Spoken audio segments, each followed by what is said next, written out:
Good morning in US and good evening in India. Dr. Arun, the famous Dr. Arun Mukherjee with us, Principal, Genesis Global School, Noida Expressway, India. And the passionate, with passion in education, the famous person, Mr. Sal. He's doing a wonderful work in school improvements in terms of pedagogy. Mr. Sal, he's the founder of Maximize You. He's based in Texas, US. Welcome both of you, sir, and thanks for your advocacy for improvement in schools. And I will, now not much ado, I will immediately start. I'll start with Mr. Mukherjee. Mr. Mukherjee, IB schools emphasize student-led learning. How do you ensure that students take ownership of their education while maintaining structured academic vigor? Over to you, Dr. Mukherjee. Thank you. Thank you for asking me such a challenging question. And it is really a challenging question for any IBN member or any IB professional to directly answer this question. Like, I think every school or every IB personnel, we try to balance between student-led learning as well as we try to maintain the structured rigor of IB curriculum. But as I said, I started this challenge. The question is challenging.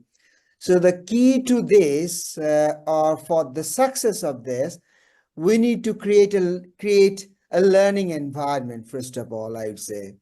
Okay, and the learning environment which will empower the young learners to understand, to feel the problem, and like to create the environment, and then the culture should be developed, and then learning can come. And as an IBN member, we should not forget our purpose. Our purpose is to give the best for our student who are the learner. So promoting a culture of inquiry is very important here. How to develop the focus, IB focus in inquiry. If we focus the inquiry part, then the students will start asking questions. And from there, the spark will be there, curiosity will be there. And by providing the opportunities to the student for asking questions, and then they can build their connections and the concept clear. Another area I would emphasize, the flexible but the structured basically framework. PYP, MIP, they're the framework, but DP has pure assessment and the structured curriculum, but the MIP, PYP are the framework which gives the proper foundation for the student to inquiry-based teaching and learning with ATL, approach to teaching and learning. And fostering the self-reflection, that is very important, how a child reflect on their own learning journey, and they can set their goal. And when they set their goal, then they ask questions. Like again, the inquiry starts. Inquiry is a cycle. Inquiry cycle comes again. So it is a continuous process. It's not like that we set the student-led program and we leave there. We always work with the student work with the teacher. And this is the phenomenon of the IB journey. And one big mantra of this is collaborations. Collaborative learning environment that we need to create in the school environment, and which we do, and our students also collaborate.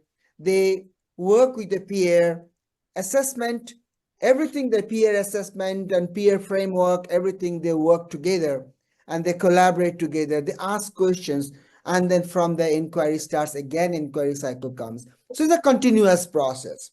There is no fixed like a pathway. I would say, okay, this is my academic rigor, this is my student-led program. We do one and one other one we leave. We cannot. There's like, it's a cyclic process. I think there's the best answer I could provide you, Pranav. Thank you, Dr. Mukherjee. It's always pleasure and very informative hearing you, sir, always. And you have taken Thank up you. the school, whichever schools you have taken up, either in Africa or in India, you've taken them to great heights. And my next request is to Mr. Sal. Mr. Sal, with the students taking more control on their learning journeys, what skills do you think teachers must develop to remain effective guides and facilitators? And I will also request how Maximize You is helping in this movement across the world. Over to you, Sal. Thank you. Thank you, Pranav. Dr. Mukherjee, great to meet you. Thank you. Uh, I really agree with what you said about the real life 21st century skills that Yeah, students need to acquire that are going to positively impact them in their workplace and beyond. Skills of collaboration, communication, creativity, yeah, teamwork, yeah. doing things together. That is where Maximize You focuses on changing the pedagogy of instruction. True. The old ways of teaching, where you had one instructor with the textbook and 50 students sitting on the desks Yeah. and just one way communication, is not effective. No, no. So, we do a lot of programs with project based learning from a practitioner standpoint, social emotional learning, right? Where we really engage with the students and the collaboration improves significantly. So a math teacher collaborates with the history teacher and they create a project and everybody works on that. So Yeah, that's an example of how we are helping teach the teachers and the administrators to be more effective in their education so that the student engagement rates go up, yeah. graduation rates go up, collaboration improves, graduation scores improve, and most importantly, teacher turnover goes down. The Yes, true. stress level goes down, the anxiety. There's so much work for the Mm. teacher. How Yeah, can we make them more productive through AI and leveraging technology in the classroom? yeah, That's how we help. true. Great, great, sir. Great. And thank you so much, Mr. Sal, coming early in the morning. And thank you very much, Dr. Arun. I think you had a long day. A lot of things are happening in your school. I can understand. You have a very Yeah, tight schedule. But I think both the young boys, for their support to the students and teaching pedagogy, I'm really thankful to both of you. no problem. Pranab Thank you. Thakurta, Thank you. Thank signing you. out from Thank Edu you. TV. Thank Take you. care. Thank